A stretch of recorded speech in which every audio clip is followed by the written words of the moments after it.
একসময় সবুজ জঙ্গল, আজ শুকনো মরুভূমি। মাটি ফেটে গেছে। হাজার তোতা নীরবে দাঁড়িয়ে।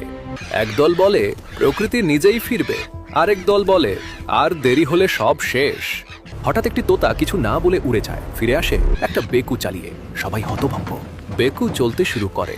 শুকনো জমি খোঁড়া হয়, মাটি উঠতে থাকে। ঠাট্টাকারীরাও এগিয়ে আসে। একটা বিশাল গর্ত তৈরি হয়, পাশে বড় বড় মাটির স্তূপ। হাজার তোতা পায়ের বালতিতে মাটি ভরে। দলে দলে কাজ। মাটি নিয়ে তারা ছড়িয়ে পড়ে, অসমতল জায়গায় মাটি ফেলে। জঙ্গল ধীরে ধীরে সমতল হয়। জলাশয়ের ধারে সারি, সবাই একসাথে পানি তোলে। পানি খনন করা গর্তে ঢালা হয়। দিনে দিনে গর্ত ভরে পুকুর হয়।